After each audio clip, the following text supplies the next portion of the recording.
Welcome to session 25 of the Worlds of Speculative Fiction series. This time we're looking at somebody who's just a major figure, massively influential, Robert Heinlein. Some people call him the dean of science fiction. You know, there's only one dean out there. Other people talk about him in terms of the big three with Asimov and Clarke. So what we do in these talks, I give you a few handouts and stuff like that. We talk a little bit about biography of the person. Heinlein's case, he lived quite a long time and did a lot of cool stuff and wrote a lot. And then talk about the world, the narrative world that they constructed, and then some of the philosophical themes. His work is very rich. I picked out 5 main themes that I thought would be interesting to talk about, but we certainly can talk about many more. So one is cultural and national identity. Another is artificial intelligence and its role, like particularly in The Moon as a Harsh Mistress. Another is the role of the sort of individual relationships, we could say, personal relationships, family, friends, partners, and comrades. He's also got a lot of interesting reflections on leadership and what genuine leadership is, and how people are good or bad leaders. And then he's really associated with the libertarian movement in many respects. As a matter of fact, this edition of the book, notice it says his classic Hugo Award-winning novel of libertarian revolution, right? And he was connected with the libertarian party and some of the intellectual movements in interesting ways. So we'll talk about that. But I thought I could frame it in terms of what living free means, because that was a key idea for him, living free. But we can talk about other things, how he handled or mishandled women in his stories, mankind in space, life extension. There's all sorts of cool stuff that we can refer to. I got into Heinlein, I imagine the way some of you probably did as well when I was younger, reading sci-fi, because his books were everywhere. And, there were always a ton of them. I didn't actually read any of the juvenile books that he wrote. That was interesting to find out about, that he wrote this entire series of sort of like juvenile sci-fi. But I remember going to the Waukesha Library, just getting book after book after book, and then when new ones came out, when he became productive again in the 80s, that was kind of nice as well. And I do remember one other kind of funny thing that I'll tell you about before we dive in. A Stranger in a Strange Land. I read that in high school, and I was in an AP combined English and history, American literature and American history class, which meant that big sections all together, and I got into a big argument with the teacher in the middle of the class, because I was kind of a sci-fi nut as a kid, and I thought she was misinterpreting the book, and I don't remember what we argued about, but it was a big mistake to argue with the teacher in front of the class, and the biggest mistake was I was actually right and she was actually wrong about it, which is a terrible idea, right? When you're contradicting an authority figure, and the other teacher just came down really hard on me, kicked me out of the class that day, and I still don't remember what the argument was about, but it had something to do with interpretation of the book. And I'd read a lot of Heinlein at the time, so I thought I knew it better, and I probably did than she did. But that was not the way to work. And if I'd read his books a little more attentively, I probably would have realized that was a losing strategy at that time, as a 16-year-old to try to argue with the teacher. So let's talk first about his biography. You notice that he lives a very long life. Born in 1907, dies in 1988, so 71 years old.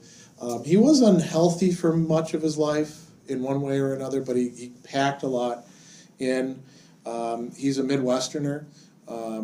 Well, it depends on how you classify the Midwest, right? Because sometimes we think maybe Missouri and Kansas and places like that are really the plains states, but they call themselves the Midwest. And I think in his time they were probably, closer culturally to us here in the center of the Midwest here in Wisconsin. So he's born in Missouri, and then eventually they're going to move to Kansas City. And there's not a lot really going on in his childhood that I thought I wanted to pack in here, given how much other stuff there is. He goes to University of Missouri, Kansas City for 1 year, and then he decides, and this is, you notice in the 1920s, he wants to become a naval officer. So he leaves there and he goes to the U.S. Naval Academy, graduates from there, gets married to his first wife, first of three. That marriage is only going to last a year, and he's transferred from ship to ship, as is the case. But one of the interesting things, he's assigned to one of the first aircraft carriers, and he's a radio communications guy because he's just brilliant, sort of across the board.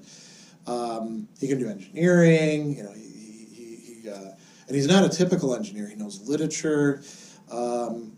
So not only was he assigned to one of the first aircraft carriers, the guy he was working under ends up in World War II getting sort of bumped up through the ranks and becoming a really important admiral. So he would often get interviewed later on about what's it like to work under this guy. But then he gets sick. He gets discharged from the Navy because he contracts tuberculosis, which is kind of I understand why they discharged him, but that's kind of a sad way to get your way out. And he enrolls at UCLA for a short time. He's going to study, a bunch of different subjects, but he leaves after just a few weeks. And he starts working in politics. He starts working in Upton Sinclair's campaign. And Upton Sinclair doesn't win. And it's kind of interesting because people try to place, based on the novels and based on a lot of his, sort of proclamations, where he fits politically. And in some respects, it makes sense to place him in the libertarian camp in some respects. But in other respects, he's more of an anarchist, and then sometimes he looks more like a socialist. The one thing you can say is that he doesn't fit neatly into the liberal or conservative political camps. He's got this really strong emphasis on either the common good or the integrity of the individual, and it carries throughout his work. So he starts writing stories. He actually runs for the California State Assembly, doesn't win. As a matter of fact, he ran for office a few times, never won. But I think you'd probably learn something running for office, right? And there's probably a lot of races if you were going to be running for office where maybe you're just doing it sort of like we have the Pirate Party here in Wisconsin. I don't know if you guys know about that. They're never going to win anything. They're as third party as you can possibly get. But it's kind of cool that we have them there to mix things up a bit and to say things that the other parties won't say. So anyway, he starts writing, and I only put down his novels. I didn't put down his collections of short stories. I didn't put down the short stories because if I did, this would be like a 5-page document. There's no way I was going to pack in that much. But now, it's interesting because he is a pulp writer at first. And a lot of the people that we've looked at in this series, eventually they transition to novels, and that could be where the making a living would be as a writer. Because some of the pulps didn't pay well at all. Some of them would take your stories and never pay you. It was kind of a tough way to live. Heinlein is a guy who manages to figure out how to transition out of the pulp writing to a more secure writerly existence. And there's two main ways in which he does this. One is by getting Scribner to commission him to write all of these novels for kids, science fiction novels. And that's incredibly lucrative, because you can just keep churning them out. And it's not as if he was writing bad books, but they are geared for kids, so he's not dealing with as much stuff. He did get in trouble with some librarians and some newspaper editors who thought that he was pushing things too hard, like pushing racial integration. Or in one story, there was a librarian who objected to him having a divorce court for children where they could divorce their parents. Now we call that emancipation. So he's a bit ahead of his time. And he actually took the time to write back to this librarian and set him straight about it. So there's that, but then he also figures out how to do something that none of the other science fiction writers had done up to that point. That's to get his work in the Saturday Evening Post. Because that pays a lot better. And that gives you a kind of, what would you call it, like cultural... credibility. Yeah, exactly, credibility, yeah. Because, if you notice he's like being invited to Worldcon to speak and stuff like that. That's the science fiction fans. And he's already got them hooked, but to get a much wider audience and have them take his ideas seriously, he's got to publish in something, like Saturday Evening Post, or, he actually,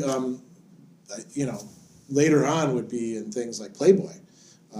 Although I think those are more interviews than anything else, Those would be fascinating to read. Yeah, I haven't taken a look at any of them, but that would be the case. Remember the old joke people would say that they'd buy Playboy for the articles, And Playboy actually did have like Harlan Ellison and Right. Who else used to write for them? I mean, I never believed anybody who said that, but people did sometimes say it. I'm sure some of them were being truthful about it. But so anyway, going back with this, he starts writing. I should mention too that, so we're skipping back a little bit. During World War II, he tries to re-enlist and they won't take him. They say, "Listen, you're sick." He's probably got a disability pension because he contracted a TB on duty. That's one of the reasons why he started writing professionally. He did have a pension, and it was really small. So, and it was in the Depression. So, having a pension at all in the Depression would already be like a safety net, I suppose, right? But it wasn't very much, so he was like, I gotta get some stories out there and start making some money, which is, I think, a great motive for doing that. But I'm surprised you say it was small. I mean, he was an officer. I mean, they didn't have that. This is before they had the big pensions. Yeah. This is 1934. I don't know. I mean, from what he says, it wasn't much to live on. And he was only in for a short time. I don't know how things worked back then. Well, they may have said it wasn't, in service long enough. In duty. I mean, they could have watered it down, I guess. Yeah. It wasn't in combat. Well, the Department of, I think it was the War Department back then, didn't have a lot of money to work with either until World War II started, and then suddenly they were flush, So I don't know, maybe that played a role. It's a good point. He works in the Naval Air Experimental Station doing aeronautical engineering for them, and he also as a civilian. Yeah, as a contractor. And he gets Isaac Asimov and L. Sprague de Camp to work for the Naval Shipyard. He recruits them. They're all in Philadelphia. He also meets this Virginia Ginny Gerstenfeld, who'd be his third wife. In between there, he meets his second wife, marries her. And that doesn't actually work out that well. In part because she becomes a hardcore alcoholic. I don't know the story behind that, but he divorces her. And then, shortly after the divorce is final, he marries his third wife, Ginny, who would later, control his estate. They were pretty inseparable. I guess she was very important in his life. And Asimov said something kind of interesting. He claims that Heinlein changed his politics depending on who he was married to.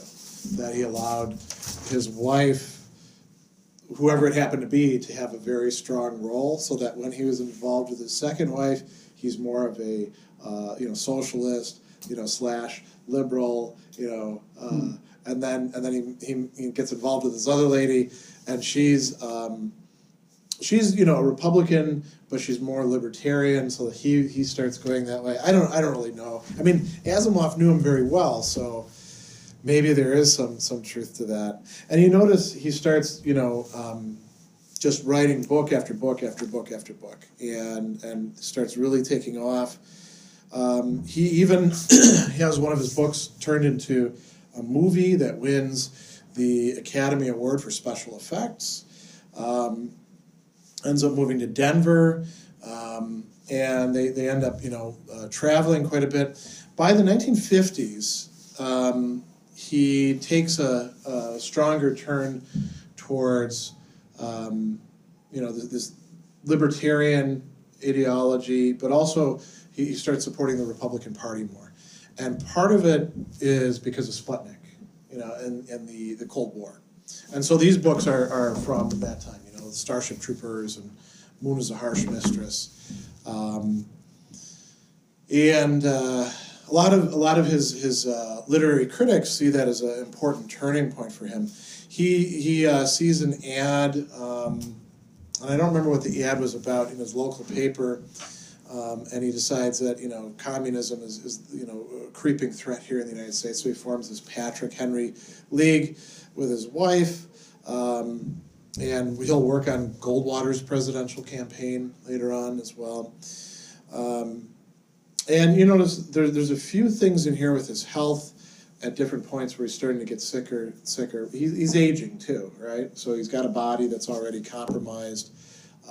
He runs into some problems. But he does some cool things. And one of the things I didn't put in there that I should have put in 1969, of course, he's interviewed by Walter Cronkite, he and Arthur Clarke, during the moon landing, and giving his sort of commentary on it. That's the stature that he had as a writer at that time. And you notice there's a fallow period in there too, from the mid-70s on until 1980, where he's not doing that much publishing and writing, and in some respects not doing that well. One critic that I came across had something really interesting to say about how we could look at his works. So this is Gary Westfall, and he said that a lot of people consider that Heinlein has three periods in his career. From 39 to 42, he wrote exclusively for the science fiction magazines, with Campbell's Astounding Science Fiction as his venue of choice because it paid the highest rates. Then from 45 to 59, while still contributing to science fiction magazines, he focused most of his energies on breaking into more lucrative markets. And then from 61 to 88, he specialized in, as this guy puts it, writing novels that were increasingly long-winded, idiosyncratic, and highly opinionated. and the guy says, so I understand why you could have this interpretation, but it doesn't really fit that well. And he proposes a different and, in some respects, simpler interpretation. I like this. He says, I want to say that there were only two periods in Heinlein's career. From 39 to 1957, Heinlein wrote science fiction, and from 1958 until his death in 1988, he wrote satires of science fiction. Or if that language seems too strong, say that from 39 to 57, he took his science fiction very seriously, and after that he no longer took his science fiction seriously. He started playing around with it. So if that's the case, then what would be fitting in there? Stranger in a Strange Land would be kind of a turning point. Starship Troopers would probably fit in there. Maybe Starship Troopers is a kind of parody. I don't think it is. I think he's being serious in writing it. But you look at some of these other ones, like The Moon is a Harsh Mistress, so that's from 60. Yeah, that's a good bit later. There's a lot of funny stuff in here, a lot of sort of making fun of the political situation, and Did he have a change in publishers at all, publishing houses, do you know? It might have influenced the In type terms- of work that he put out? well, I mean, a lot of the stuff that he's writing is showing up first in the pulps, and you know, he would do like what a lot of these people that we've looked at. There'd be like a story, and then he'd expand it in what we call a fix-up, right? And it seems like he would, you know, he was kind of lucky. People wanted his stuff, so he could pick where he wanted to publish it, and he would try to publish it in the stuff that paid the best, you know. Which, if I ever, you know, have that option, I think I'll do too, as well. But as far as the novels go, I don't think that makes any Well, sometimes difference. things that pay the best may be subsidized I do- by a group or individual that's trying to promote Yeah. a certain ideology or something. I do know that he was running into some problems with Scribners, which was the juvenile stuff. They weren't real happy about the other stuff he was publishing, and at a certain point, he was like, "I'm not gonna bother with this anymore. I'm gonna do other stuff instead." As a matter of fact, so I brought a few interesting things that I found online. So Heinlein became such an important author. I've got this thing. It's a form letter that one person who wrote him actually got back, and it's a form letter that he would use to answer people sending him stuff. And you notice it's got like check boxes, and they're weird. Some of them are perfectly rational. Some of them are weird stuff. So he's like, you know, there's a checkbox for my agent handles all business. Your letter's been sent to him, or don't send books to be autographed. Too many have failed to reach me. Or you say that you've enjoyed my stories for years. Why did you wait until you disliked one story before writing to me? So this will say happen a lot, right? And then he's got other ones where he's like, please do not write me again. For legal reasons, I do not read unpublished manuscripts. And then he's got the last one. Your letter was most welcome, loaded with friendliness and no requests or demands. You suggested no answer was expected, but I must tell you how much it pleased me. I wish you calm seas, following winds, and a happy voyage through life. And you can see the sort of stuff that he was like. I mean, he would get a letter and then check it off and say, here, mail it with this. Yeah. And so check this out. The sort of stuff that he's got in there. Before word processing. Yeah, I That'd be rather blatant. mean, now you could just like cut and paste, right? If you have that much fan mail to deal with. But so in any case, I think that kind of makes sense in terms of his career and making sense of what was actually going on. You know, the later books are kind of, they're not silly, but he's playing around with the conventions of the genre a lot and kind of pushing it a bit, right? One of the passages that I wanted to focus on as we move talking about the worlds that he creates is this one.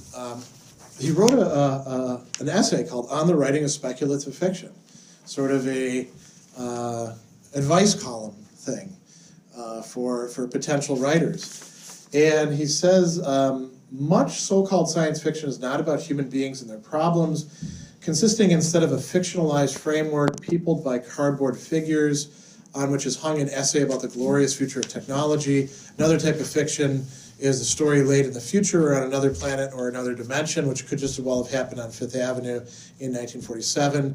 Change the costumes back to now, cut out the pseudoscientific double talk and the blaster guns, and it's a straight adventure story suitable to any other pulp magazine on the newsstand.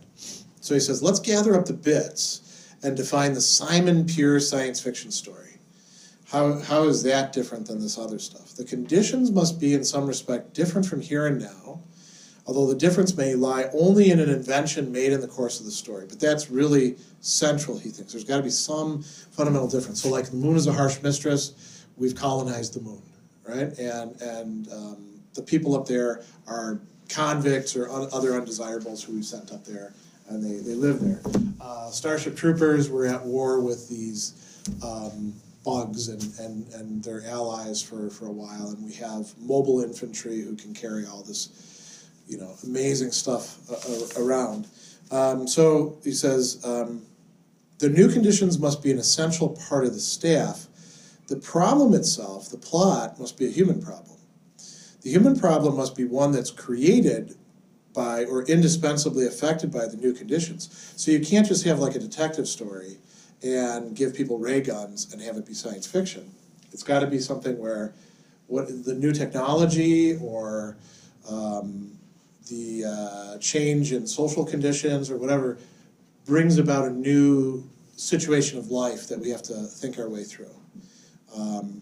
Doesn't mean that there's no connection to the past, but it's got to be something fundamentally different. So he says, lastly, no established fact shall be violated. Furthermore, when the story requires a theory contrary to present accepted theory be used, the new theory should be rendered reasonably plausible. So if you want to have like faster than light travel, which he does have in Starship Troopers, you got to come up with some way of explaining it that makes it sound plausible, right? I don't know that that's that big of a requirement for us if you think about how experienced we are in our culture in terms of science fiction, in terms of speculative fiction. So this would be kind of an interest. I hadn't thought about doing this, but let's say we talk about this a bit. Faster than light travel, we know that scientifically, given the theories that we have, it's impossible, right? But do we have, if we want to have a narrative world, do we have any difficulty accepting it when we watch Star Wars or Star Trek or, so many other movies or television shows or novels? I think we're willing to accept it, right? Because it makes for fun viewing and we don't have to have people waiting 60 years to get someplace, But the nature, you come to the table suspending disbelief. Yeah. Well, to some degree. It's, that phrase make believe that we use, it doesn't mean that it's fake, but it means that we're consenting to explore and to disbelieve actual. It's just not part of the table. But we do so selectively because there's other stuff where we could reach a point where we're like, well, that's just not believable. The ray guns, that's fine, and robots, fighting us and aliens, that's all great. But this one thing, they really crossed the line there, But we do that. That's why Walter Cronkite, was bringing sort of like science fiction becomes real today. Who would have thought in 1934 that this was just pie in the sky, ridiculous to think man could ever leave the atmosphere alive and then land on these things that we understand are spinning at hundreds of thousands of miles that nobody could think that. And now here it is, Walter Cronkite, Mr. Realism, Mr. Truth, is bringing a couple of science fiction writers to say, you've been proved credible. Yeah. So what are you thinking ahead? Maybe, I don't know. What are other sort of standard science fiction or speculative fiction things that we're willing to extend credibility to? Time travel, right? There's lots of stories that involve that, and we don't automatically raise our hands in the air and say that's impossible. Don't bother me with this nonsense. So the weaponry that's possible. Maybe we will have lasers that we can fire at each other pretty soon, but we don't have that right now. Just think how fast technology's been changing. When I was a kid, color TV, that was big, and you'd see in color, and that was huge. Like 3 colors. Yeah, and now, things are rapidly changing that's true. so fast that I think it's easier to accept a big science explanation. Even with from the movie Fifth Element. Where they put all the bodies together with things, and now we have printers. 3D printers. 3D printers. So they are doing organs with them. So I can see where it'd be easier now. And think about Heinlein's time. Pre-atomic. Pre-reliable flight. Probably the battleship or the aircraft carrier was on was like something reliable. And then in less than 25 years, we're on the moon. That's an incredible. You know, another thing that comes up in these stories, and not just in Heinlein, but in so many others, like in Philip K. Dick, you think about the revolution with transistors, you know, sure. and then microcircuitry and all that. They're often still thinking in terms of tubes and relays, and so like the computer mic in Moon is a Harsh Mistress is this massive thing that's spread out all over the place, whereas you know this doesn't have the processing capability that Heinlein describes Mike as having, but you know, maybe 50 years from now, this would be a supercomputer, you know, about this size. Maybe Watson will fit in something like that. I don't know, you know. Maybe by then we'll all be, you know, cogs in that machine too. You know? So, well, you know, actually that's a good launching point. So one of the themes I wanted to talk about in this was Heinlein's treatment of AI. And in this story, the Moon is a Harsh Mistress. You have a supercomputer, and it's the only one in the world that really is self-conscious. And the explanation for that is not much of an explanation. It's just, well, once it got to a certain level of things being connected to each other, who knows how it happened. It did happen that the computer became self-aware. And it starts out as being, now where it gets really interesting, so it starts out, you know, being sort of like a really bright but kind of dumb in certain respects kid. And it divides the world up into stupids and not stupids. And the only not stupid at first is the main character in the story, the narrator, Miguel, because he talks to the computer as if it's a living being and it matters. Everybody else treats the computer just as a computer.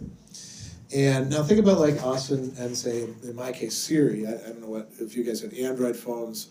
What is it, Cortana? No, that's Microsoft. Okay, Alexa. What is the one for Google? It's not Alexa, that's for Amazon. They all have like their own names, right? But you know, I don't treat Siri as if Siri is worth taking into account. My children like to mess with Siri.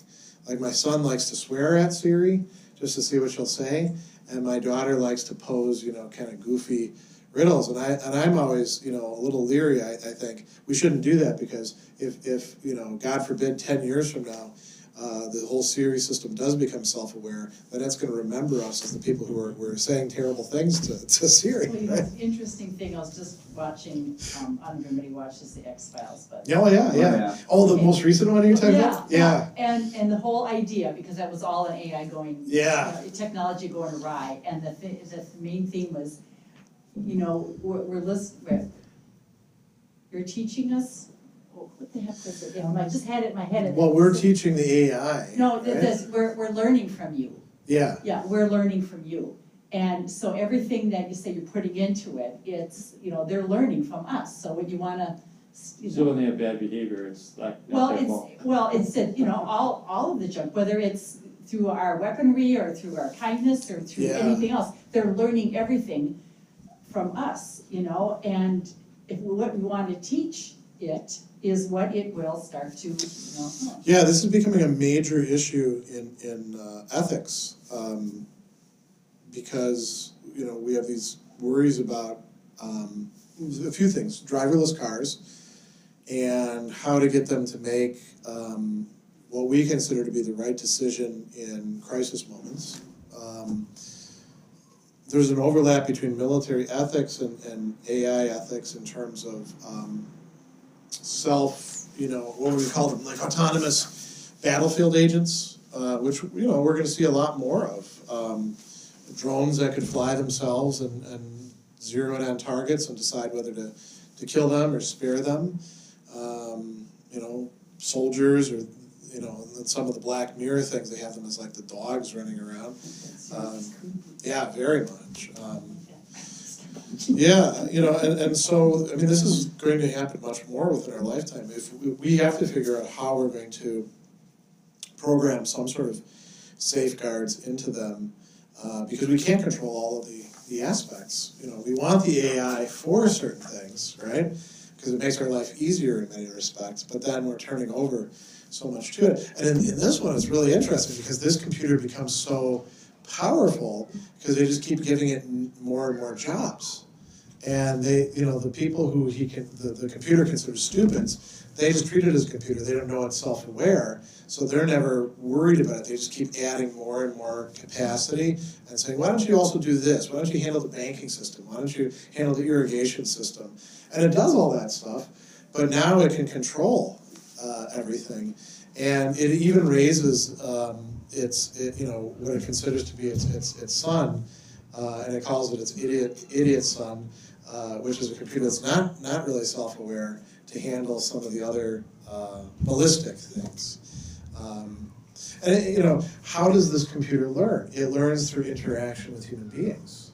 So, how does, Siri is not self-aware, but how does Siri learn what it is that we want, or how to anticipate our desires, or how to understand our accent? That's a problem for me. With the Google or the Apple voice recognition thing, it doesn't get my words right quite often. I don't know. Do you guys have that problem? Do you guys use the voice? I don't use it because it never works for me. Yeah. I can't get it to come on. And there's something about the Wisconsin accent. Yeah, and my wife has no problem using it. I can't. Is she from here? Yes, but she traveled around the Midwest a lot, not just Wisconsin, but other states. But she has no problem with it. Yeah. And I can't get it to work. I don't talk to those things. No? No, I don't. Yeah, I mean, and part of it is a generational thing. My kids, no problem whatsoever with talking to it all the time. Talking to that thing. Yeah. It is just the thing. There's something in the news today, I think, about Alexa. Where Oh, it was interpreting Alexa the laughing. Yeah. And it was coming up At weird times. Yeah. Like, weird laugh. Oh, that's what that's about. Okay, because I saw some references to that. And then the question how you stop it. I mean, Oh. and got up to Bezos. And their explanation seems kind of BS, right? Because their explanation is that people are saying things that sound similar to Alexa laugh. But people are saying, I didn't say anything remotely like that. Or I wasn't saying anything at all, I just started laughing. And I thought maybe somebody was in the house, But it begged the question of how much listening and capturing is taking place in the verbal exchange that is supposed to not be there. And even when it's turned off, this thing about what's it gathering and somebody was saying that about the Alexa or Siri or whatever we want to pick is part of this growing Internet of Things, right?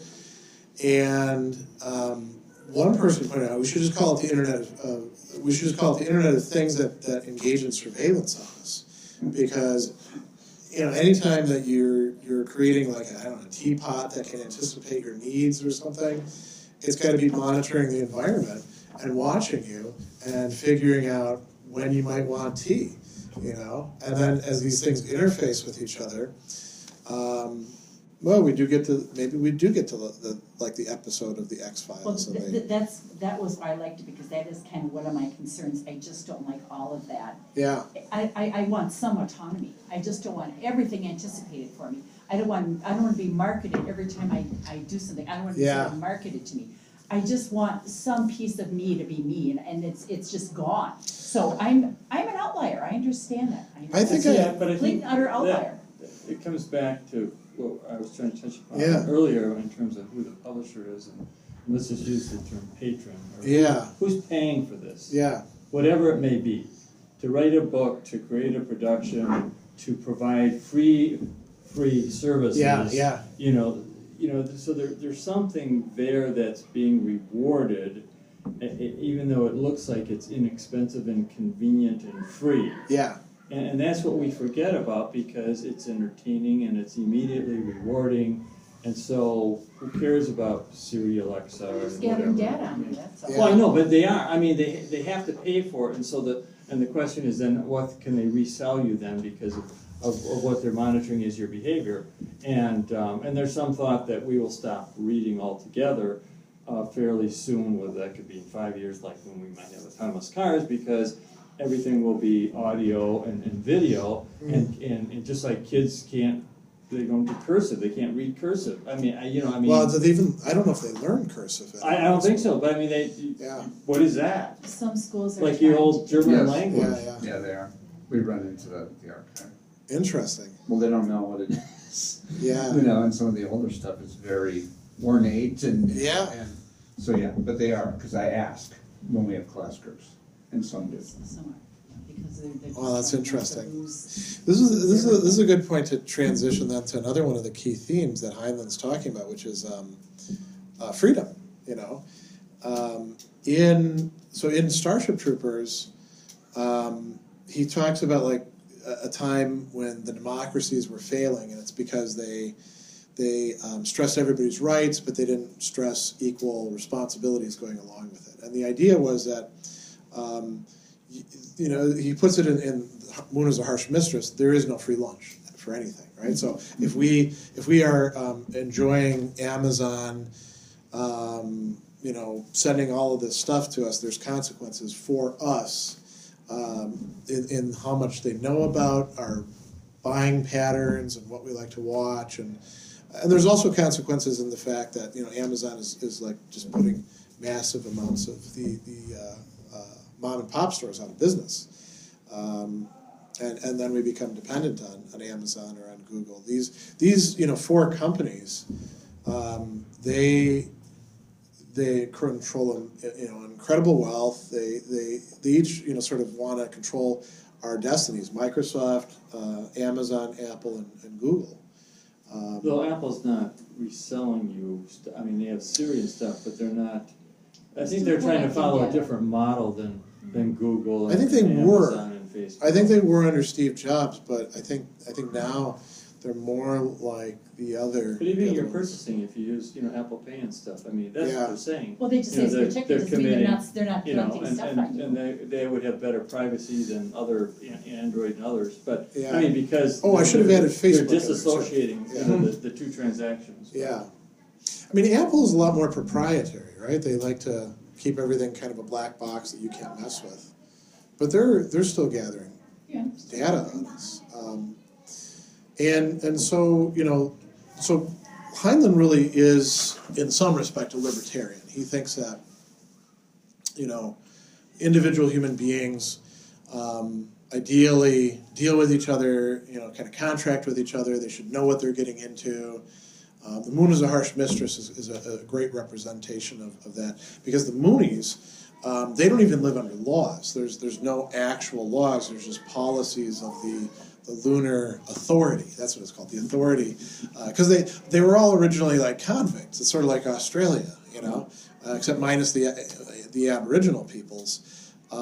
They're all sent up there as thieves or prostitutes or murderers or whatever. And so you send them up there and they learn valuable trades, or they die, and they grow up with this authority that's running the show, who they're going to throw off later on, and they become farmers, they become mechanics, they become radio technicians or engineers, but they all kind of grow up with this attitude of self-reliance and learning how to negotiate with each other for things. And one of the other, one of the other ones that kind of fits in with this, with the passages, I'm not going to read the whole thing, but he was on one of those This I Believe segments that Cronkite would do. And he said, I'm not going to talk about my religious beliefs. I'm going to talk about other things. He says, I believe in my neighbors. I believe in my townspeople. And he talks about it, sort of like a small town life where you can rely on other people to treat you decently. I didn't put this quote in there, but he says, you can like go out on the highway and hitch a ride and somebody will say, how far are you going? And that's pretty foreign, I think, to a lot of our experience. I know it was that way for me growing up as a kid, but I grew up out in Wales, out in the sticks when it was still the sticks. I don't know that that's the case for many people today. He goes on and he says, I believe in gallantry of nurses and the sacrifices of teachers. I believe in the honest craft of workmen. He even says, I believe almost all politicians are honest. For every bribed alderman, there's hundreds of politicians doing their level best to make our system work. And then he finally gets down to talking about, the human race. And he says, I believe in my whole race, yellow, white, black, red, brown, and the honesty, courage, intelligence, durability, and goodness of the overwhelming majority of brothers and sisters everywhere, proud to be a human being. So if you have that sort of mentality, this idea and sort of like the basic goodness of human beings, then I think that self-reliance, let's keep government small, let's make everything about individual transactions, that probably makes a lot more sense. Don't you think? But if we're dealing with massive corporations... But he's saying this, of course, in 1952. That's right, yeah. And in a very sort of white bread, non... Yeah, exactly, yeah. And, so, I mean, it's, what makes Scandinavian countries, so cohesive and willing to put all this money into taxes, but then because they're very homogeneous, they have been. Yeah. I mean, a little more immigrant flavor now, but I mean, if everybody is cut from the same cloth, then it's easier to share and not feel threatened and play one-upsmanship and disown people who are down on their luck or whatever. So I think these were dreamy times.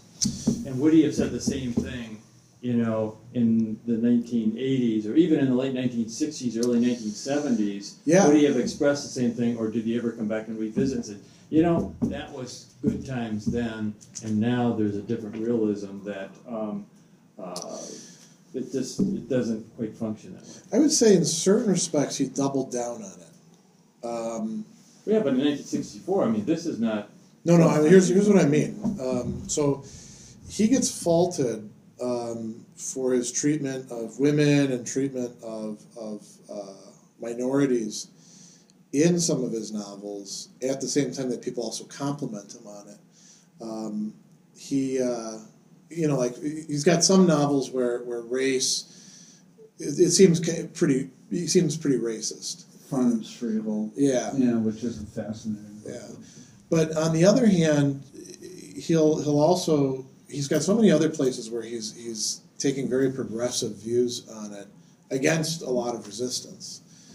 With women, it's a little bit harder to say where he fits in, because in some respects he seems very progressive. He actually goes around and faults people for not having more women engineers in their engineering program because it's not helping the war effort and things like that. But he also has a lot of kind of stock characters, for women. And so what I mean by he doubles down is, I think as these move into the forefront, in the American consciousness, in his later novels, I think there's more and more it's time for this group or this group or this group to have their say, Well, and he's the kind of guy who would say that, and at the same time, use racial epithets to say it, Yeah, but I mean, depending on how deep his libertarianism is, I mean, I look at this, whether it's from 1952 or whenever, and I say, well, but isn't this all saying there's lots of good things out there, and I'm really good too, and as long as these other people who are not so good, who are not quite like me, don't impose upon me, then they're not good, and now we have to deal with them. Yeah. And so, but I think that's what's underneath some of this goody-goody, isn't the world good and great sort of, little thing. If that libertarian streak is down there, which is really absolutely self-serving, I think. It could be, but he doesn't behave that way. And the characters that are sort of representing this libertarian streak don't act that way. They do act oftentimes for the common good, reluctantly. But for me, I guess my seminal part of growing up was Barry Goldwaller's campaign, which he was engaged in. And this is a guy, what was his favorite, or not his favorite, I mean, besides wanting to drop the atom bomb, annoy whatever, and take care of those, dirty, threatening bastards, but extremism in the defense of liberty is no vice. Yeah. Well, okay, man, Right. that's like anti. This is where stuff. this is where some libertarians actually did criticize Heinlein, because they were like, okay, so one of the ideas in libertarianism is you got to look out for your own stuff, and if somebody's an aggressor against you, you can use force to repel them. That's perfectly fine. And the issue is the Cold War. How do we deal not with like the lone criminal who's going to come into your Wild West town and shoot it up, who we might have to form a posse and get rid of, but how do you deal with an armed threat that's millions of people organized in a totalitarian society? And there, the answer to that is something more like Starship Troopers, where the bugs are seen by a lot of critics as sort of a stand-in for the communists.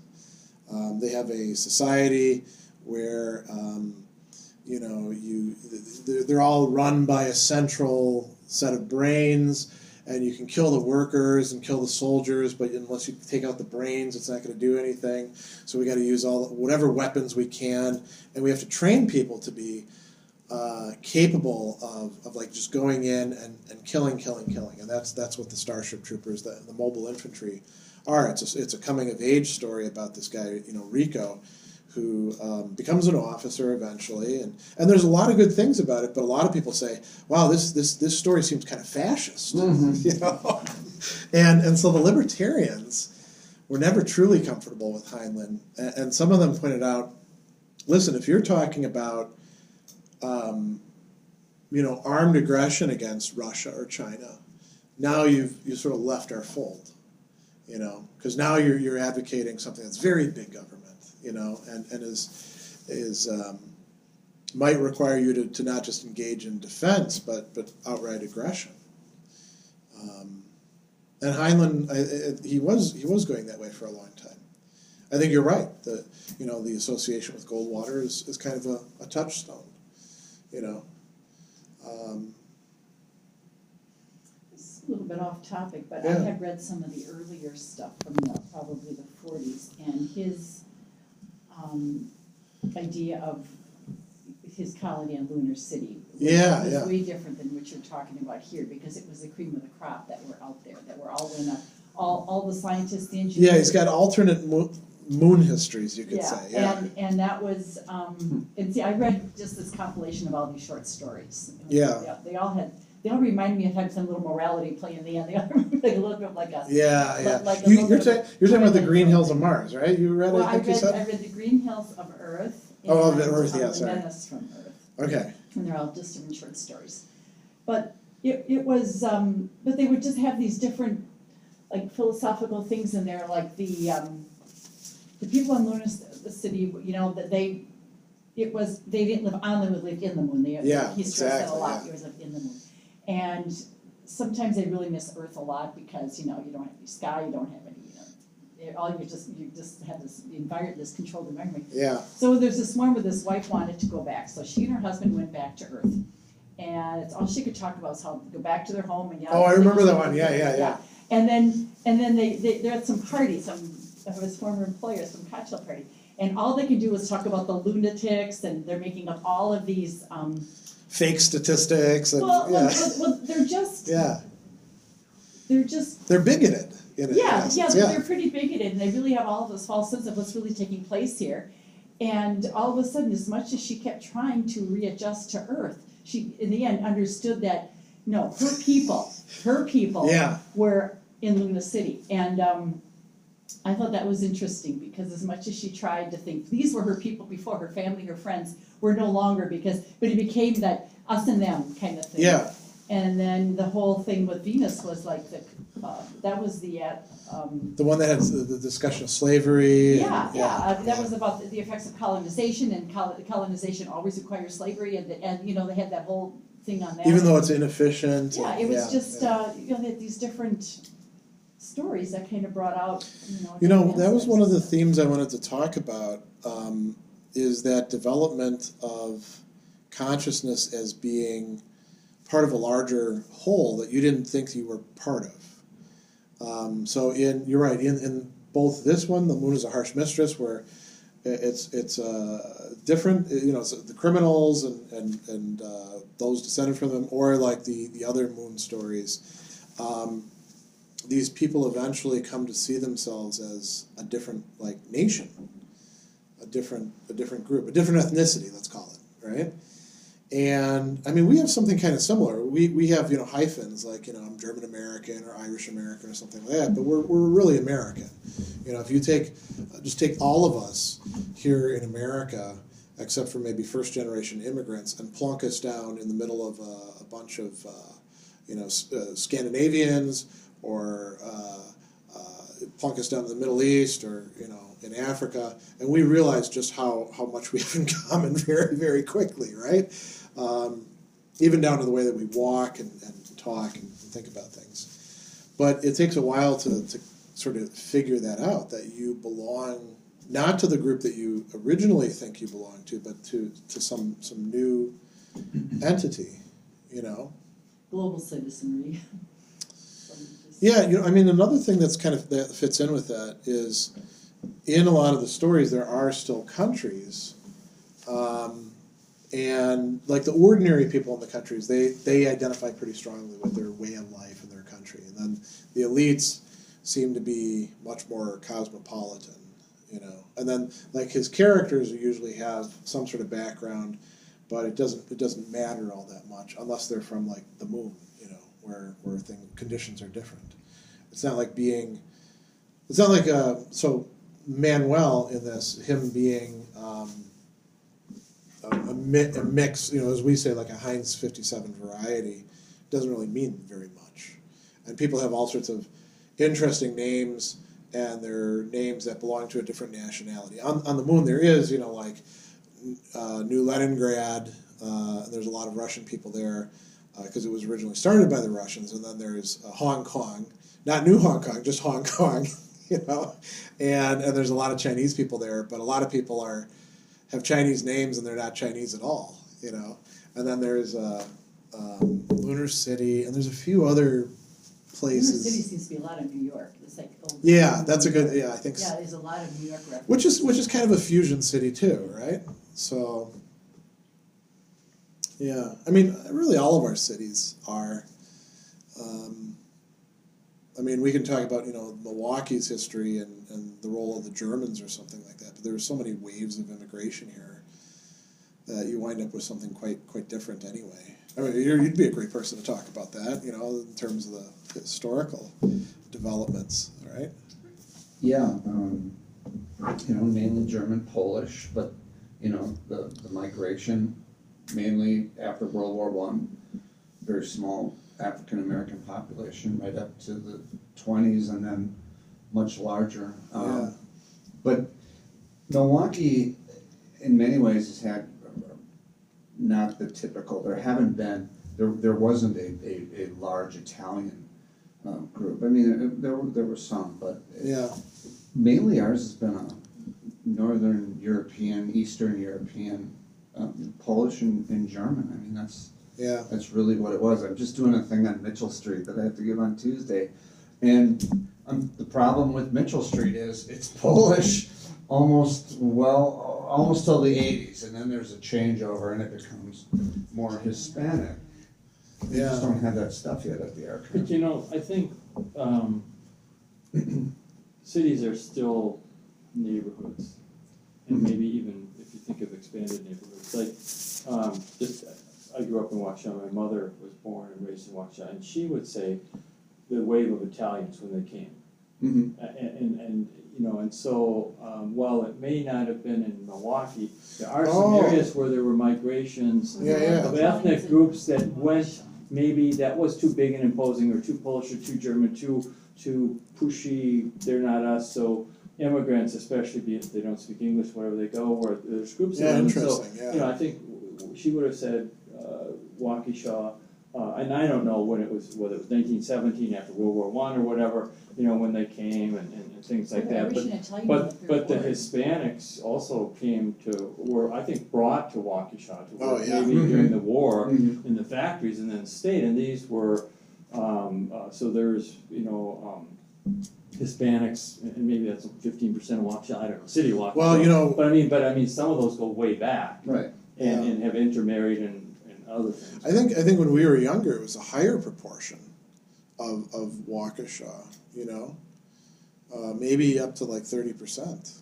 But there was a whole thing, well, getting off the topic, I mean, Yeah. we're Italians, people of color. I mean, if you look at the ones that came, they're really dark skinned, if you look at the photographs and stuff. So they could have been ostracized by the northern, Western Europeans and pushed into other areas. But there's a reality when we look at a big monumental thing, what's everything on the table, yet there can be significant pockets of activity outside of those big areas. And this is even when we think about conceptual thoughts, not just people and things and cultures.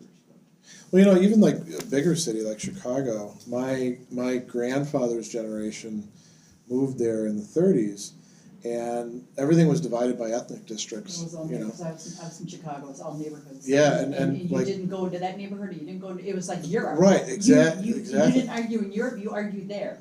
My great uncle, who was a very pacifistic guy, very into science fiction too, by the way, and he was a really nice guy. I remember one time sitting at the table, and it was the matter-of-fact way that he said it that like threw me so much. Somebody was asking him, like, well, how was it when you guys moved from Rhode Island to Chicago? And he's like, oh, it was really bad at first, because they moved into like a little district that was mostly Menominee Indians and French Canadians, because they were French Canadian. And he said, well, the Irish used to come in our neighborhood and beat us up all the time. And then we filled up some pipes with lead shot. And then they'd come in and we'd whip them with these things, and then they left us alone. And I mean, you're talking about stuff that would like break bones, And he was just mentioning it as if, we used to get lettuce here, and it was nice, and it gave you an idea of just how rough things were and how divided by, and it wasn't just that you had different languages being spoken.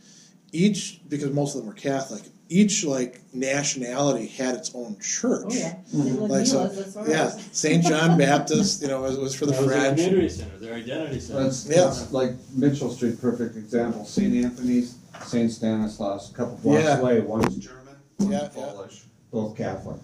Yeah, and so the sort of ethnic identity was tied up with so many different things. And my mom, she ended up having a lot of Irish friends.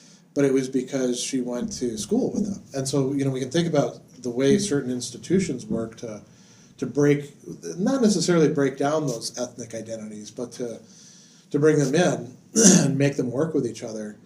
Schools do that. The military is a good thing for that, too. See, that's a primary function that we tend to ignore, disregard, or forget, or whatever. Yeah. Public schools bring those people together. Now you think of all these kids that are homeschooled. I mean, that's really incestuous. I mean, I use it. Well, some of them use like they'll make like consortiums and get together. No, but it's still like-minded. Let's pull them Yeah. apart and keep them apart. Don't let them mix in with the rest. Don't of let thing. them see firsthand what those others are like. Yeah, I mean that's one of the big arguments for public schooling is the socializing function, they call it, right?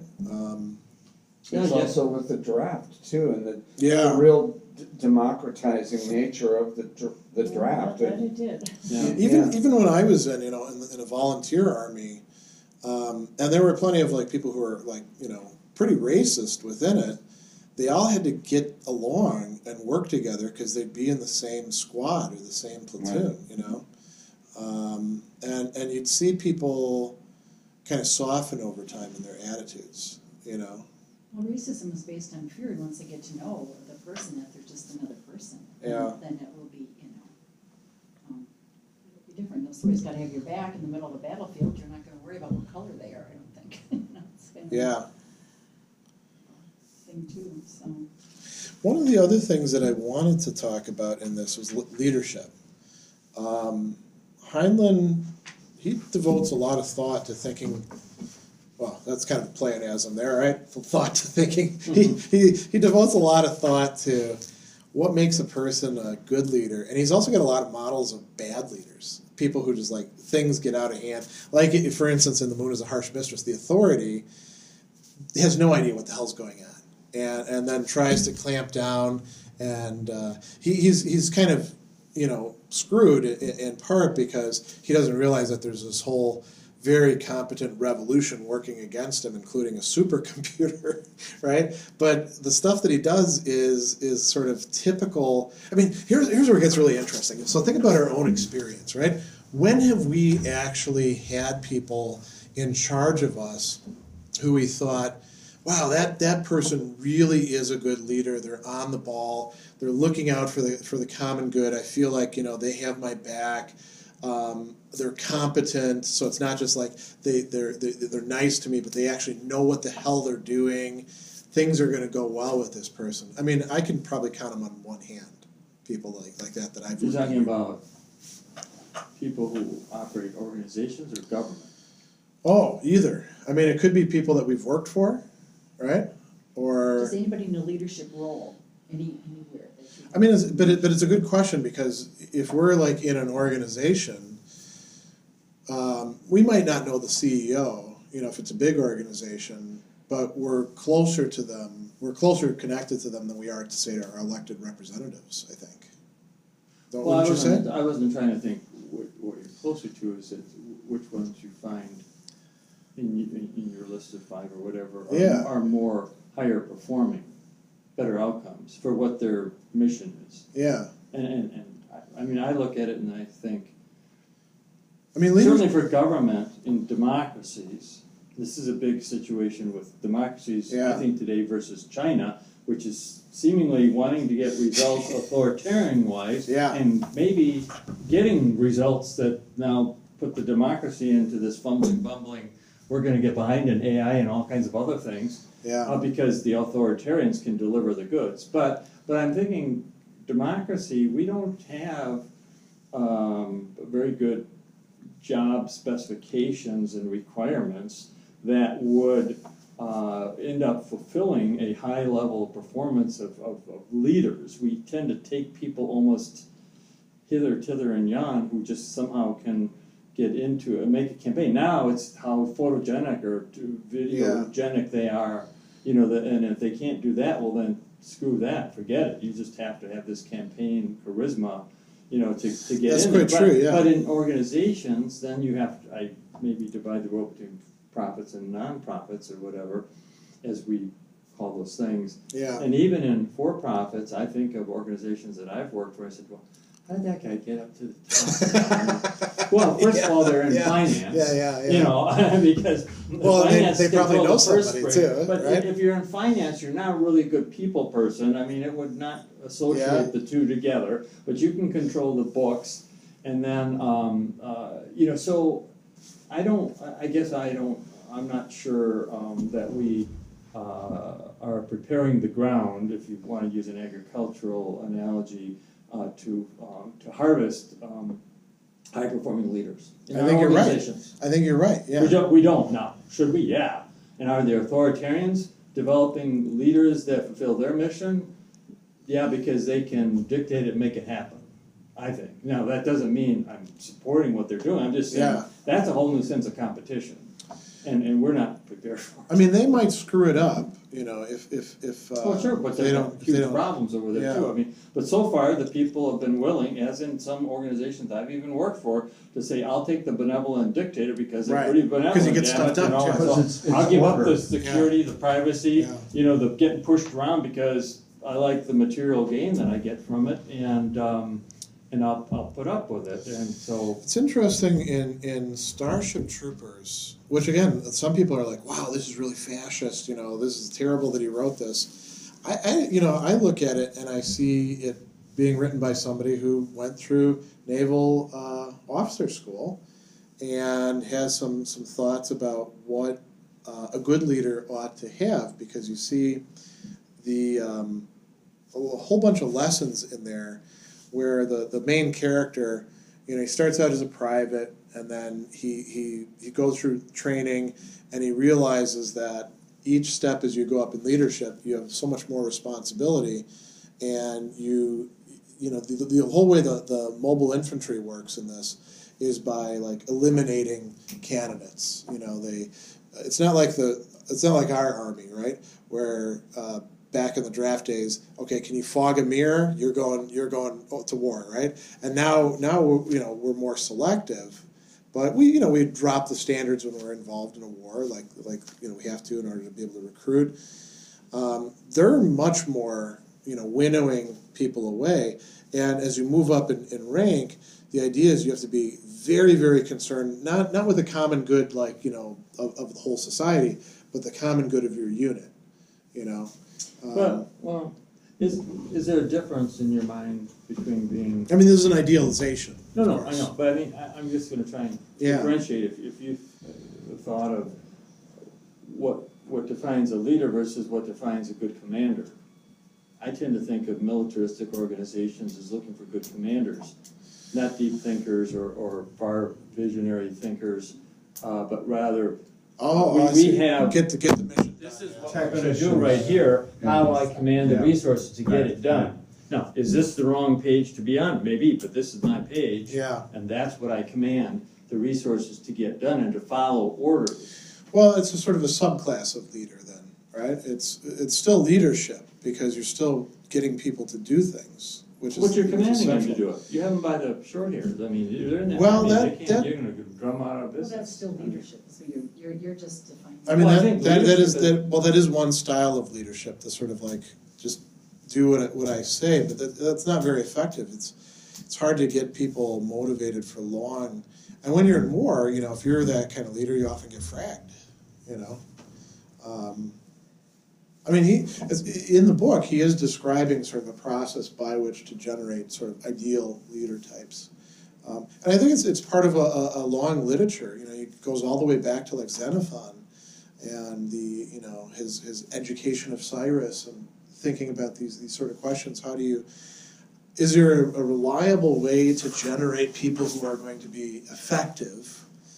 Because it doesn't matter whether a leader is a good person or a bad person if they're not effective, right? If they can't get people to actually do what they need to do. Thoughtful, and also, let's say, I don't know, thinking what's good for the people under their command. Because you can win a battle by just throwing lots of your troops into a thing and saying, let's do a war of attrition. Grant was great that way. And it takes a certain kind of leader to be able to do that, because you have to be like, I'm okay with 60% of my guys getting killed or wounded. And I know what I'm capable of, and I know what we're capable of. Yeah. Which is also a calculation he made. But it's probably better to be the kind of leader who can say, let's reduce it down to 20%. Except today, in retrospect, all these, the books about Grant now this is a sweet, great guy you hardly ever knew was more than just a drunkard. No, but I mean, people now are epitomizing somebody who maybe did lead thousands to slaughter needlessly. Yeah, but I mean, he was a terrible president too.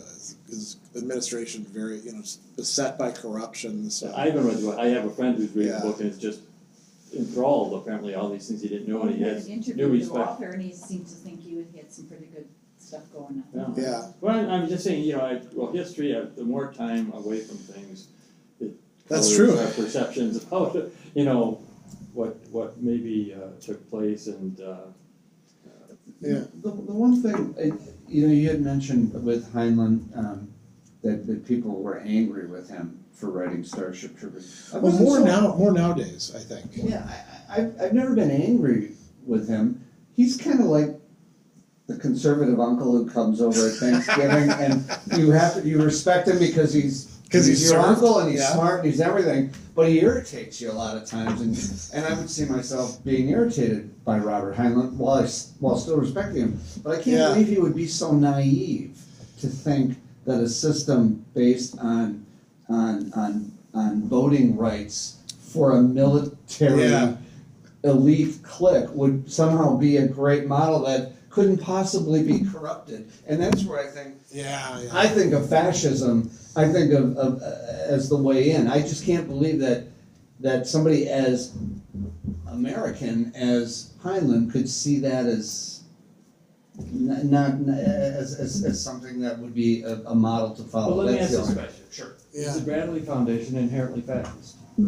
And look what they're doing with education. If we just were talking earlier Having about read- the value, Yeah. what I'm just saying, they may never think of themselves as that, but they may think, we want to destroy the public education system and put it for profit and redirect what people are learning to be good production units. Having read a lot of the business memos from Alan Bradley, because we have their collection, I would say Yeah. they are a fascist organization. Well, but- and my mom would say the Allen Bradleys were, I mean, when she was working in a foundry in Waukesha, you know, in what, probably starting around 1930, during the Depression, you know, the John Birchers were all present in her little foundry, and I mean, the owners, and just that was part of their, you know, conversion thing, you know, and you know, and so, I mean, so she Interesting. knew they hobnobbed with the Grady's, hobnobbed with, you know, Absolutely. the others, you know, and they were very much in league. And now, of course, Bradley Foundation is what, the third most endowed foundation, very political, and Are they doing really? lots of different things. Yeah, I they're didn't- huge. oh, I didn't realize that. George Will is on their board. He comes to town all the time, but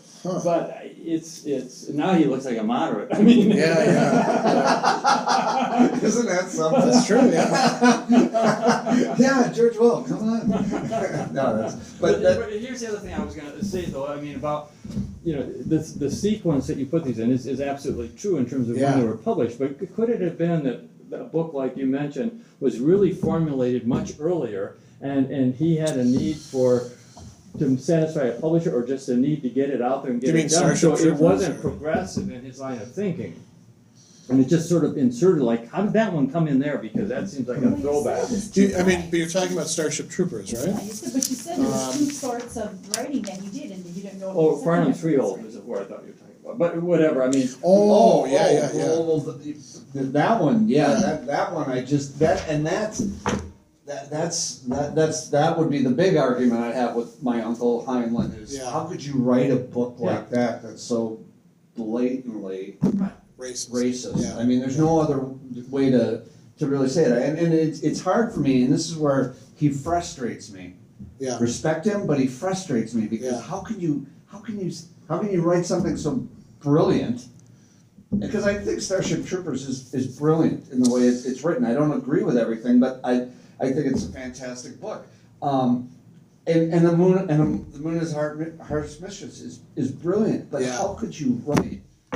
maybe How can- some how of can his the same lines guy- actually- How could the same guy write that? But maybe some of his lines are the No, ghostwriters. no, I was gonna say, could he be trying to elicit discussion, or could he be just trying to put No, ideas? I don't think he was doing that for. Okay, I didn't read them, so I don't know, but I mean, Farnham's I think is he he was- very racist, is I- he trying to just point out racism, or? No, I think he was just sort of being kind of careless in some respects. And I think it was a He's backlash. trying to tell a good story, and it was, you know, he was doing the kind of like, I mean, he was racist in the same way that like Kipling is racist, you know.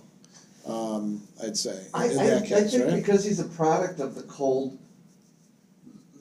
not a product of the Cold War, but so immersed in the Cold War that I think Farnham's Freehold, to me, it speaks to a certain amount of that of the massive resistance against the civil rights movement. I can't help but see that his writing of that book in any other light. It's like kind of a backlash, and it just confounds me. Yeah. I mean, you know, he's also got other books in there that, I mean, we could just say maybe he's inherently contradictory, which is a weird thing to say about somebody who's thoughtful, though. Maybe his illnesses are just kicking But in, you who know, knows? that comes out in 1964, just when he's jumping on the boat of Goldwater. Goldwater, I mean- Then was he directed or encouraged or subsidized to go and reach back into something and say, hey, bring forth something? Oh, to I prove see what your- you're saying. Well, I'm just saying, Well, maybe it is. I think there's a but- lot to be said for that. That it was maybe in the heat of the moment that he wrote that and he was wrapped up Prove your in. libertarian credit. Well, Yeah. he thought that a lot of Americans were taking the wrong stance in the Cold War. That they just weren't taking the Soviet menace seriously. You know. Yeah, I curled under my desk like everybody else did. No. You're too Yeah. young for that. No, but I remember. I mean, I went to high school in a time. I graduated in '88, and you know, from like '84 to '88, we expected that there probably was going to be a hot war, and we weren't going to have to go all the way through school, you know.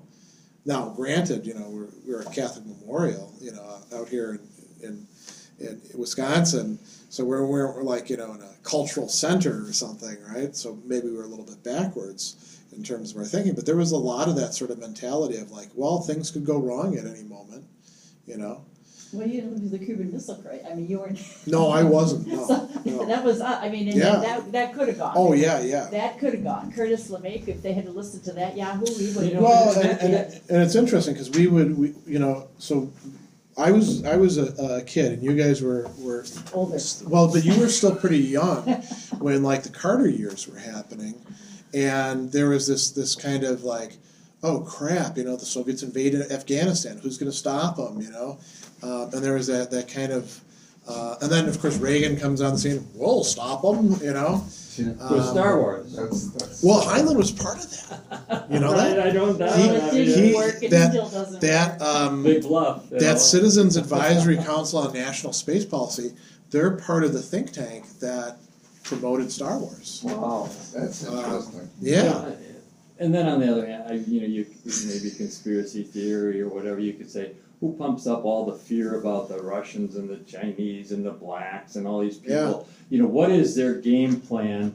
What do they get out to of it? enslave mentally the population to live in fear so we can control them, so we can make our bucks over here or apply our new ideology, and they're not paying It usually attention. involves cash. You know, whatever. A lot of the Well, work but I mean, revolves around cash. it's how much of this is just sort Making some of money. exaggerated. To fear is a very good, at least short-term controlling Yeah. force. I mean, and he does talk about that in his works. He depicts that being used over and over again by the people who are usually the villains, you know. Or at least, if they're not villains, at least they're the ones who have to be pushed out of the way by the heroic libertarian, you know, we're gonna treat everybody as individuals, kind of characters. I mean, one thing I will say about the moon is a harsh mistress is I like this emphasis, going back to the leadership thing, about how hard it is to actually bring off a successful revolution in it. You know, you've got this cell formed, and the leader for it is this professor, and this professor seems to be modeled after this libertarian guy who was around at the time, in the way that he's described physically, who was a neighbor of theirs, and he tells them, you know, it's really easy to start like a riot, and it's really easy to get people to get worked up. It's really difficult to pull off a successful revolution where you're gonna have things better off after the revolution than the screwed up thing before it. A lot of times revolutions happen and they just make things worse because they're not well planned out. And they do Different manage. skill sets.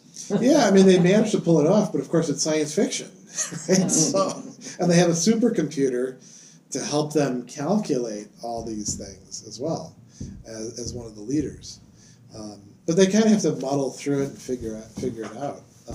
And one of the other archetypes that you see is the reluctant leader, right? The guy who he doesn't want to be in charge; he just wants to be left to himself. Manuel is that leader in this. He would just like to let everyone else take care of it, but he has to step up. That's an age-old figure. It goes all the way back to Plato.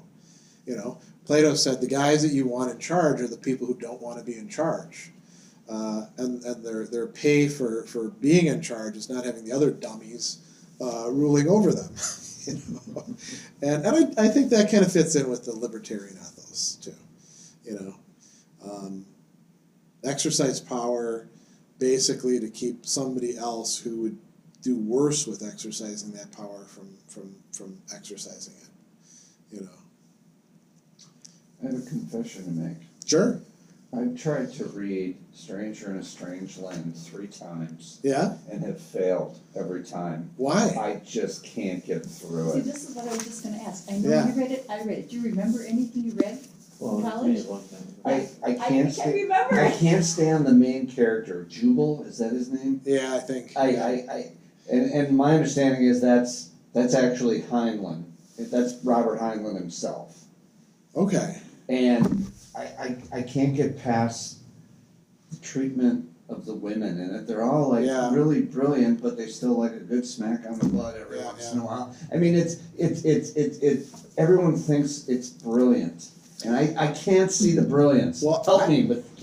I'm not a good person because I remember reading it and being disappointed. Oh, okay. Because the first time I read it, like I said, was in high school, and I knew that like all the hippies had been into it.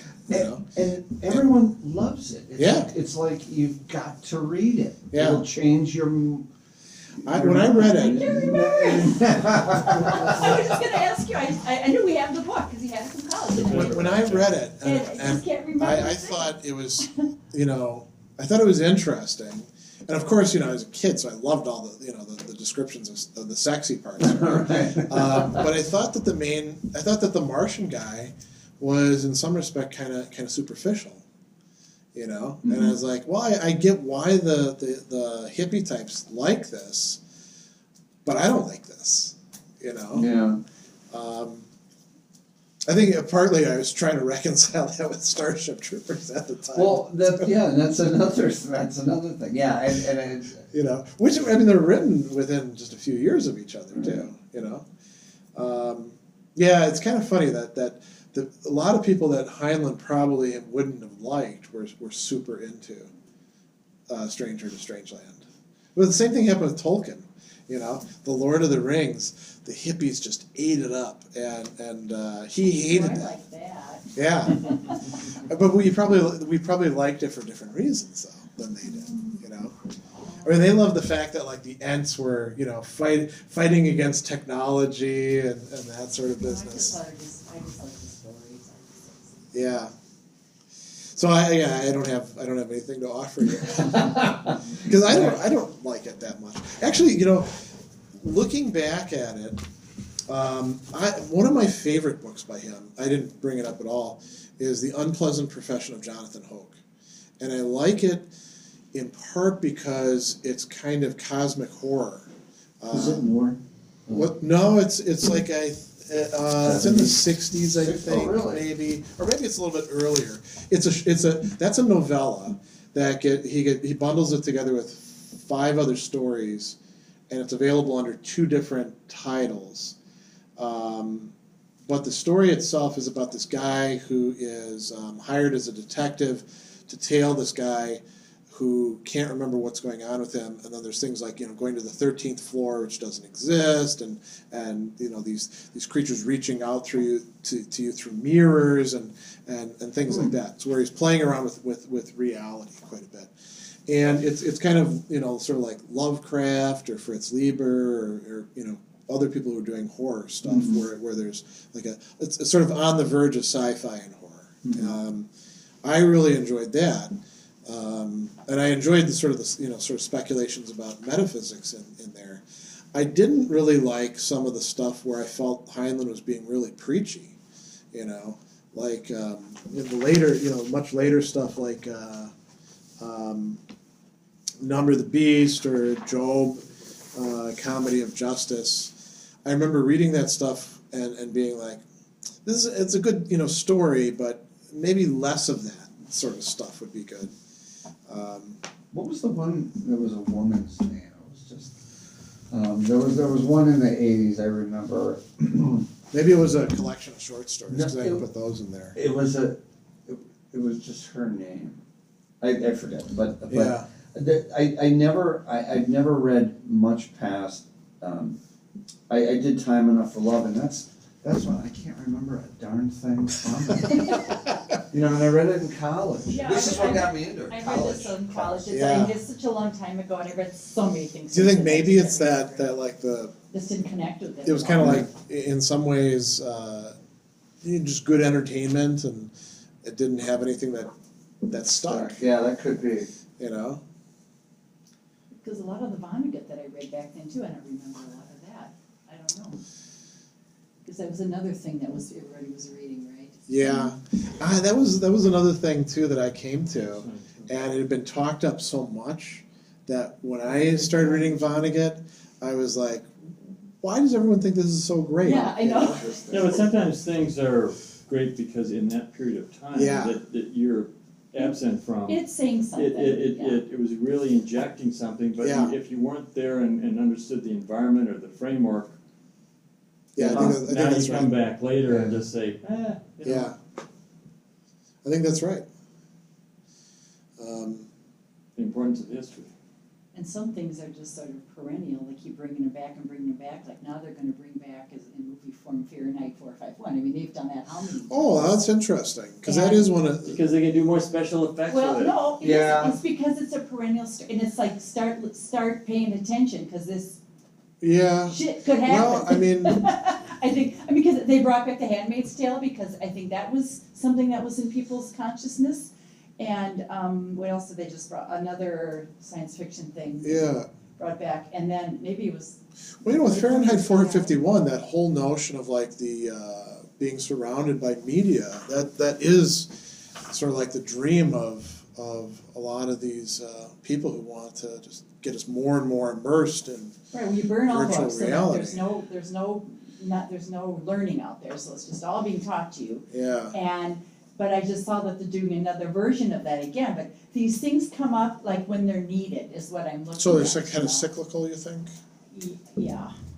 I think it's just to refresh our consciousness a little bit. Like, So, and the interesting dynamic of how we come to these movies, and now maybe miniseries as they're constructed, is not an authoritarian, leadership team, not a government even democratically elected, not the titans of industry as we normally think, but this group we call Hollywood, which is very liberal politically, but also doesn't seem to have a lot of substance from other ways, but yet they come up with things and they're even very money driven, money driven, but they're looking at why aren't there more blacks? Well, okay, there will be, but you won't see them in major roles for 3 to 5 years because it takes 3 to 5 years before they can say go on the movie before it comes out in the theaters. But the point here, I guess, in part is to say that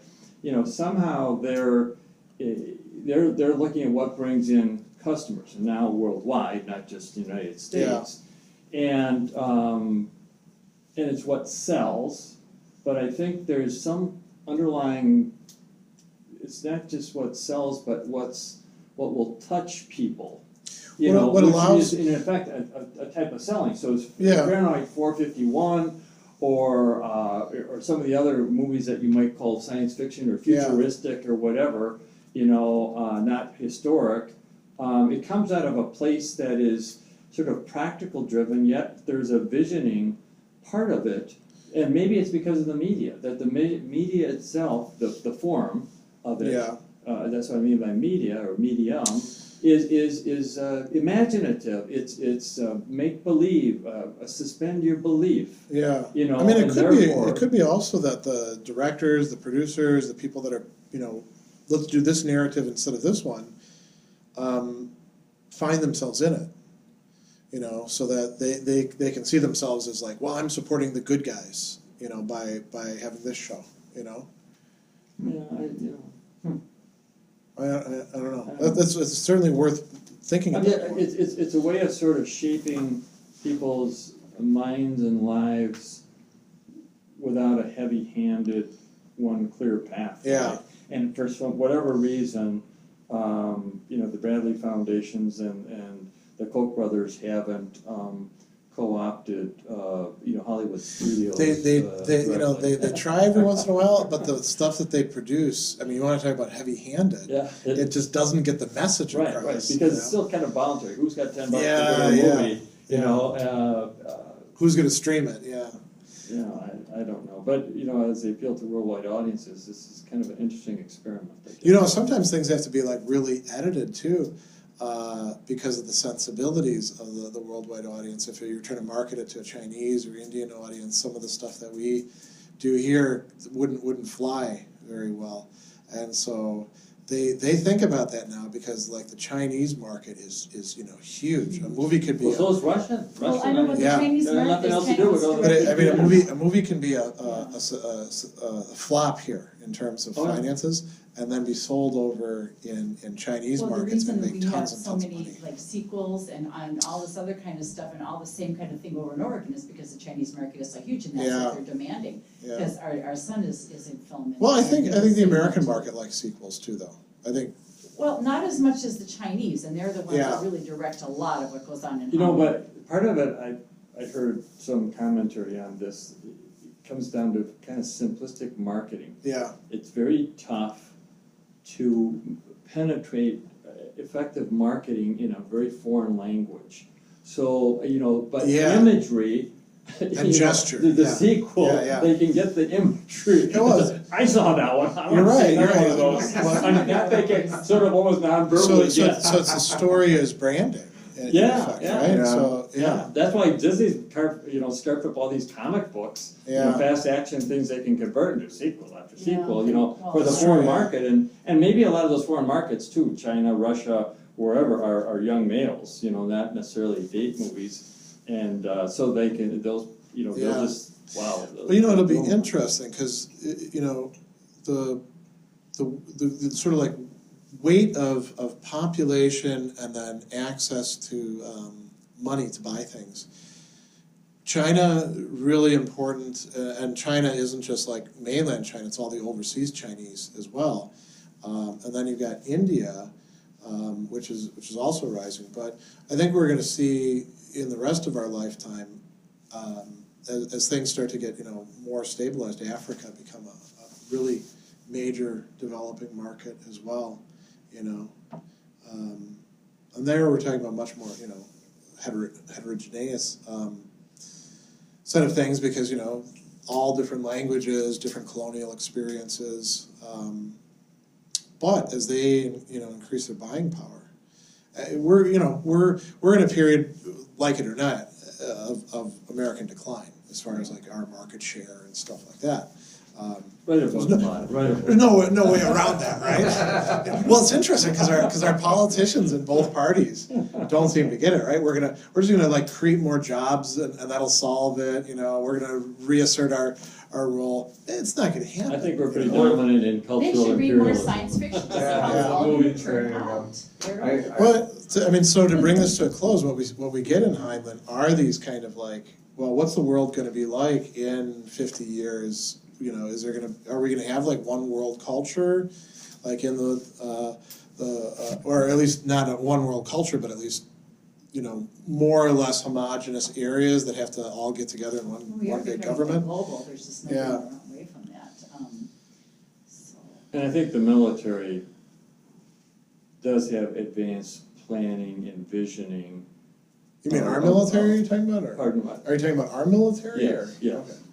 Yeah, I think maybe Yeah. the Russians and the Chinese are starting to figure this out too, that there's much more advanced planning, but meaning envisioning what are the potential conflicts that could be avoided if we were smarter about it. Like Yeah. climate change and climate refugees is right at the top of the list. Yeah. In terms of how we would have to be called upon to send in resources to put this to rest, yet even they're learning from Afghanistan and Iraq that you can go blow the place up and you walk away and it goes right back to worse if you don't know how to nation build. Yeah. And who wants to do that in the military are not nation builders. Yeah. I mean, they can be the police force, but we're not good at nation building. Nobody is, and it's a long, tedious process, starting with sometimes very basic, recreating the justice system. Well, Yeah. which has been based on graft and greed and corruption. And so, but I say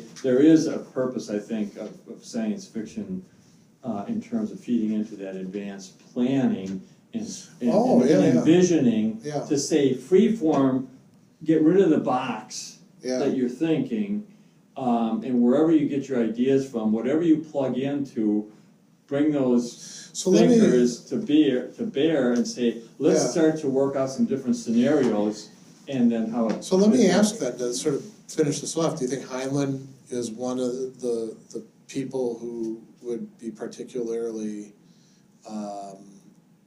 fruitful in potential for that, or do you think maybe other people that we've looked at would be better for that? I don't have a basis.